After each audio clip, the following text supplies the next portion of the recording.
Welcome to part 3 of our lecture series on Biology and Behavior, Chapter 3.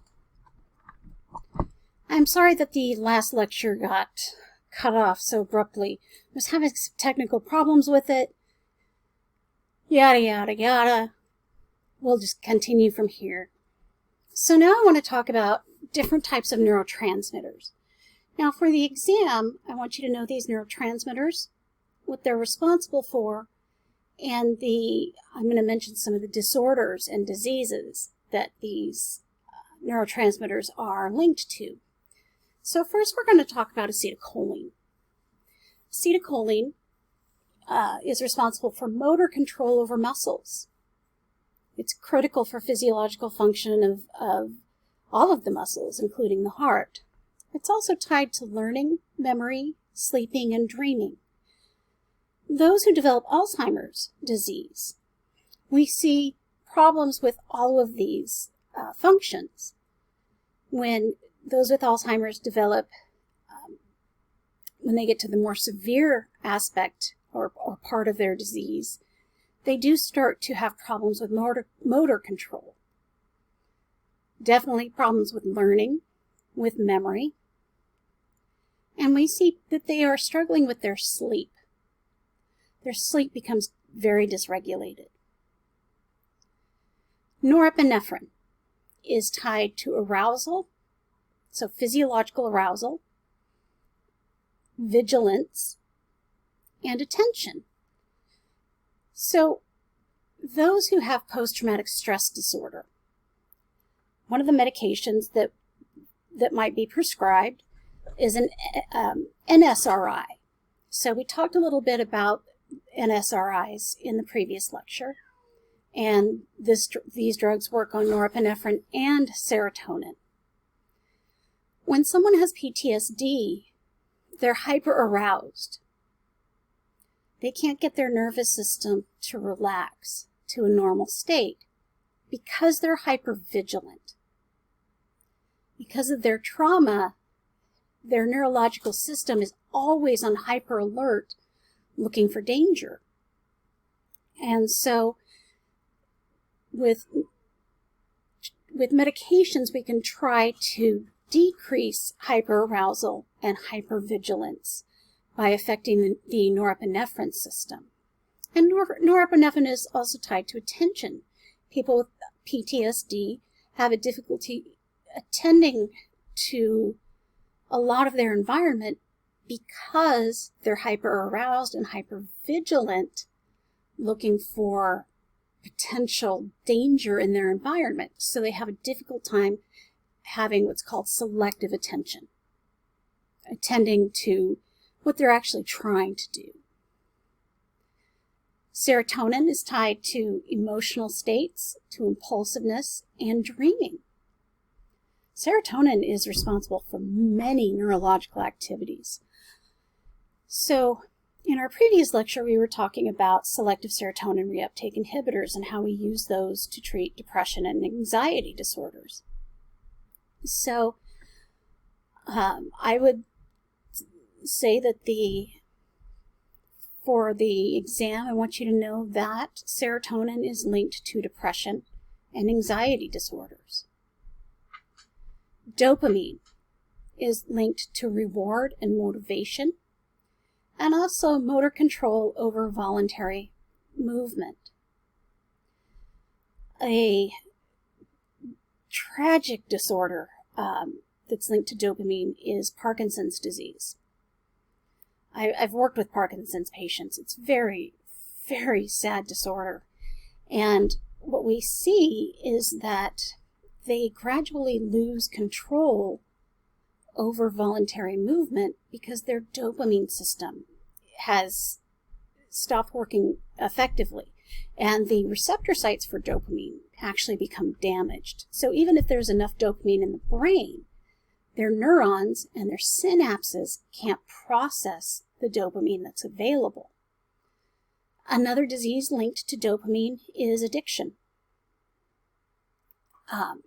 So whenever you engage in something that feels really good, you eat your favorite cake, when we have orgasms, when we use certain drugs, the reward system kicks in. And dopamine is one of the primary neurotransmitters active in the reward system.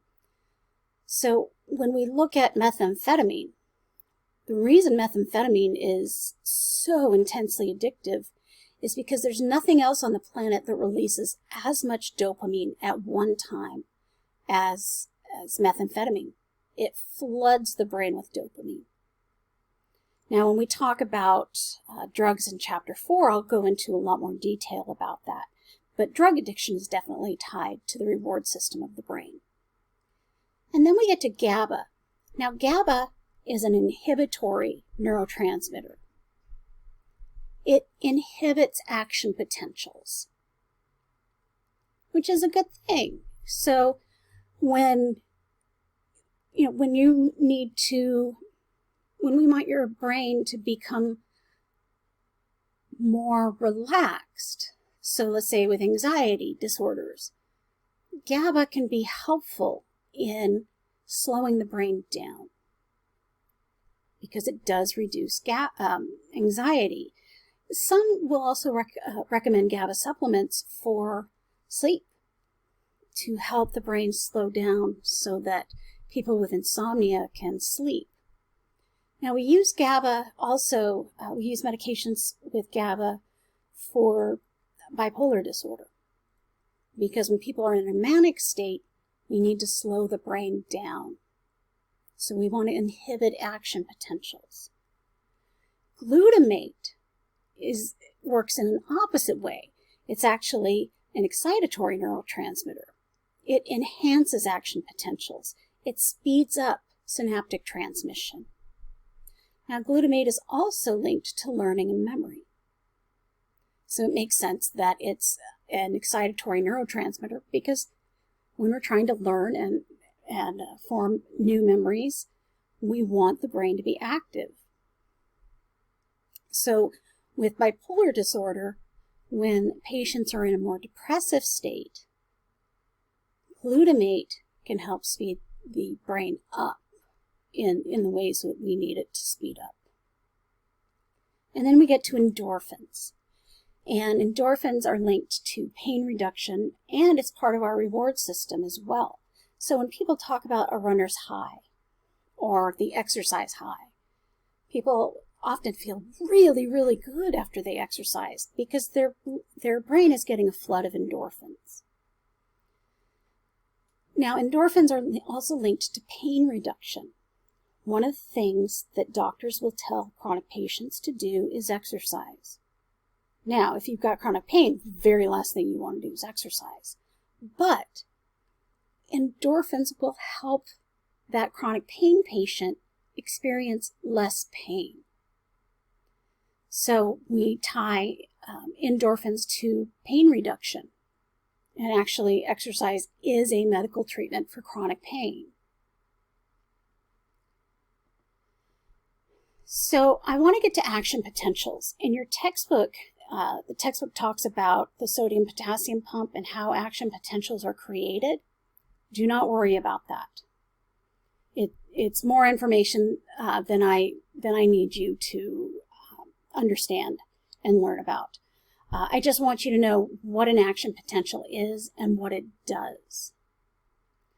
So, as we've talked about, synaptic transmission allows neurons to communicate to each other using neurotransmitters. Action potentials start this entire process. In order for synaptic transmission to occur, an action potential has to be created. And so you've got this circular process. An action potential stimulates synaptic transmission, and then the postsynaptic neuron, if it's told to activate, will create an action potential. So here we've got our synapse. Right in here, we've got our presynaptic neuron and our postsynaptic neuron. The action potential is created in the axon. So when my presynaptic neuron is told to activate, it creates an action potential, which is a surge of energy. So I've talked about how neurons communicate chemically, and they also communicate electrically. When neurons are communicating with themselves, they do so electrically. So my presynaptic neuron has received a message telling it to activate. The activation process requires that my presynaptic neuron creates an action potential, which is just a surge of energy. And that surge of energy goes into the axon terminals, and that's what kicks neurotransmitters into the synaptic gap. Without an action potential, there's nothing to push neurotransmitters into the synaptic gap. So an action potential is just an electrical surge created in the axon of a presynaptic neuron. I don't need you to worry about the sodium-potassium pump and how ionic charges change to create action potentials. So, in order for neurons to engage in synaptic transmission, to talk to each other, a neuron must activate electrically. It must create an action potential, which is just a brief electrical impulse that passes along the axon, and that's what causes the release of neurotransmitters. So I pretty much talked through this. The action potential occurs in the axon, produced by electrical charge changes, and it's what causes neurotransmitters to be released into the synaptic gap. Some people call it the synaptic cleft. My classes always use the term synaptic gap. The two words mean the same thing. So, at its most basic level, an action potential is a surge of electrical energy that stimulates the presynaptic neuron to send neurotransmitters to a postsynaptic neuron. And then our presynaptic neuron returns to its resting state. Its resting state just means it's ready to receive a message, that the dendrites of our presynaptic neuron are ready to receive a new message from other neurons.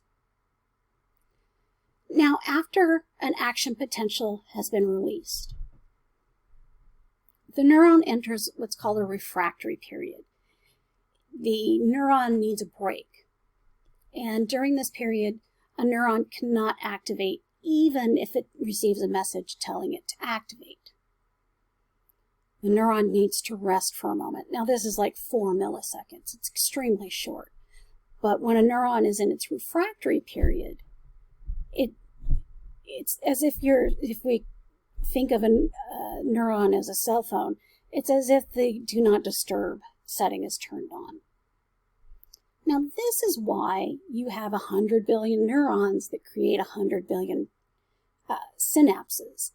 So when this current neuron is in its resting is in its refractory period, there are other neurons that are available to pick up the message that this specific neuron is ignoring. After the neuron's refractory period, the neuron returns to its resting potential, its resting state. And now it's ready to receive messages from other neurons, and those messages will tell the neuron to either activate or stay at rest. So during a neuron's resting potential, it's just waiting to receive a message. So I want you to go back. You've watched this video once, and I think it's a good idea for you to now rewatch the Chapter 3 concept video, Neurons and Action Potentials. You'll find this in Chapter 3, Biology and Behavior lecture videos. Welcome back. I really encourage you to draw out the synaptic transmission process. So I'm going to go back to an image. So in the previous lecture, we had a blow up of the synapse. I encourage you to draw a presynaptic neuron and postsynaptic neuron. But I want you to focus on the synaptic transmission, where the axon terminal releases neurotransmitters into the synaptic gap to be received by the receptor sites on the dendrite. This will help you solidify the information as you're learning, as you're studying for the exam. Thank you for listening. I'll see you on part 4, or you get to hear me more when we get to part 4 of our lecture series.